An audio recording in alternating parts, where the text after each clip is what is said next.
komputer.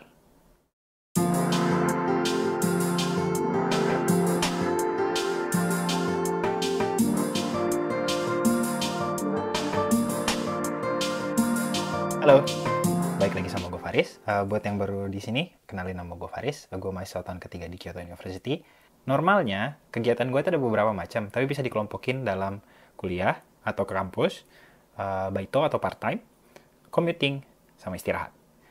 Biasanya paling banyak itu tentu aja ke kampus, terus kemudian istirahat. Ke kampus itu sekitar 40-50%, istirahat itu sekitar 20-30%an lah.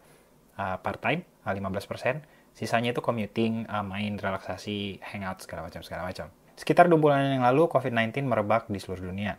Pemerintah Jepang kemudian juga mengumumin adanya state of emergency. Dari situ, kemudian semua penerbangan yang masuk dan keluar Jepang berkurang drastis, terutama turis-turis yang masuk ke Jepang itu berkurang. Kerjaan part-time gua yang pelanggannya banyakan turis, itu juga penghasilannya menurun, sehingga manajer tokonya kemudian memutuskan kalau part-timers itu stop dulu. Nggak lama setelah itu, mereka kemudian memutuskan untuk tutup toko karena pelanggannya turun terus, kemudian ya biaya operasionalnya terlalu tinggi lah. Tanggal 25 atau 26 Mei 2020, pemerintah Jepang akhirnya memutuskan PSBB atau State of Emergency atau Kinkyu Jitai Sengen itu diangkat.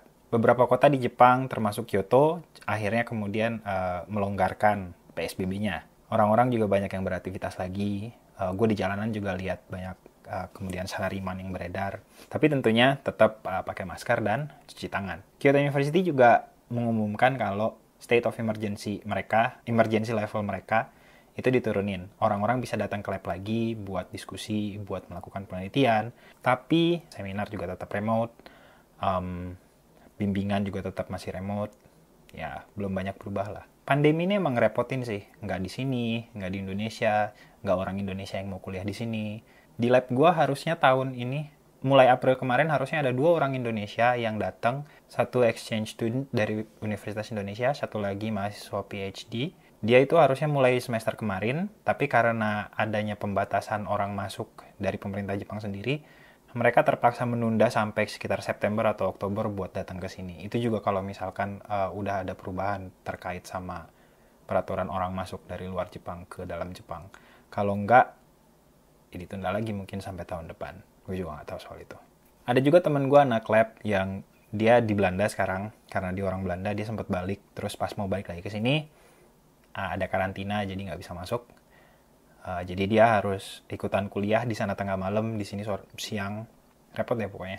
Dan seperti gue bilang tadi, part-time gue juga terpaksa tutup karena pelanggannya berkurang. Tempat-tempat lain juga, apalagi di sekitar Nishiki Market, itu berkurang banyak turis yang datang. Tapi masih ada beberapa tempat yang operasional sih, kayak supermarket, 7-Eleven, fast foods, toko obat misalkan. Mereka tetap beroperasi, dan biasanya anak-anak yang terpaksa diberhentikan dari baitonya mereka kerja di situ atau jadi Uber driver, bukan Uber Eats. Gue baru ingat kalau di sini tuh nggak ada sih Uber driver, tapi Uber drivernya nyatu sama taksi gitu deh, ya itu. Sekitar sebulan dari pengumuman state of emergency itu, pemerintah sini kemudian mengumumkan kalau bakal bagi-bagi duit, ngasih BLT ke semua orang sekitar 100.000 yen. Tapi itu penyalurannya juga bertahap. Gue baca di Facebook banyak yang udah dapat, tapi banyak juga yang belum. Tentunya dengan gak ada kerjaan, gue jadi bermasalah sama keuangan pribadi gue karena gak ada pemasukan. Tapi manajer di warung ramen gue kemudian mengeluarkan kebijakan lah istilahnya untuk ngeduitin jatah libur para pegawai, semua pegawai yang punya jatah libur. Jadi kalau misalkan lo udah kerja part-time sekitar setahun gitu, menurut peraturan di Jepangnya sendiri, lo kayak punya jatah libur gitu. Dan jatah libur itu bisa diduitin. Belakangan ada berita juga kalau misalkan pemerintah Jepang mau ngasih bantuan 100 hingga 200 ribu khusus untuk pelajar, baik asing ataupun pelajar lokal yang pendapatannya terdampak oleh COVID-19 ini. Terus juga, seperti yang gue bilang, walaupun level emergency di kampus gue udah diturunin, kegiatan belajar tetap remote, tetap mengurangin kontak sebisa mungkin sama orang lain, dan juga belum ada yang tahu sampai kapan kelas remote ini bakalan berlangsung. Gue rasa sih kelas remote sama dibukanya penerbangan masuk bakalan berdekatan, soalnya kalau enggak, repot. Cuman kemarin ada update dari warung ramen tempat gue kerja, kalau 1 Juni mereka bakalan buka lagi. Masalahnya karena baru nyoba buka lagi, jadi yang kerja itu baru Shine, pegawai plus fritter, kan part-timer model gue yang mahasiswa gitu. Yang kayak gue itu mungkin masih entar-entar kerjanya.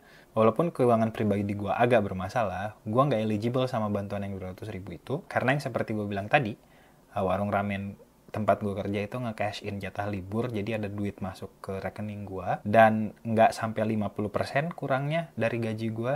Jadi mahasiswa di Kyoto University itu biasanya selain kuliah, mereka juga suka kumpul-kumpul, party, part-time, kemudian karaokean. Cuman semenjak ada COVID-19 ini, karena nggak ada orang yang datang ke kampus juga, kegiatan model kumpul-kumpul itu jadi berkurang banyak banget, jadi drastis. Ini udah 2 bulan, masuk semester baru sejak 1 April 2020, tapi belum satu pun ada kegiatan kumpul-kumpul yang gue ikutan atau diundang. Selain karena mungkin anak-anak yang biasa gue kumpul bareng itu udah pada lulus Maret 2020 kemarin. Tapi dengan adanya PSBB ini, walaupun gue nggak part-time, gue jadi punya banyak waktu buat kerjain penelitian gue. Dan minggu ini dan minggu lalu, gue bisa submit draft gue ke dosen pembimbing dan dapet feedback lumayan cepat. Itu juga kenapa video kali ini bentuknya cuma update, bukan sesuatu yang baru atau sesuatu yang benar-benar gue rencanain. Tapi mungkin untuk video berikutnya itu udah balik lagi ke tema riset, karena gue ada sesuatu yang pengen gue sampein banget. Dan kalau misalkan lo tertarik sama video itu, jangan lupa subscribe sama channel ini. Oke, sekian dulu video kali ini. Semoga lo semua tetap sehat dan bisa berkegiatan tanpa kendala. Kalau lo suka sama video ini, jangan lupa klik like. Gue Faris, dan salam!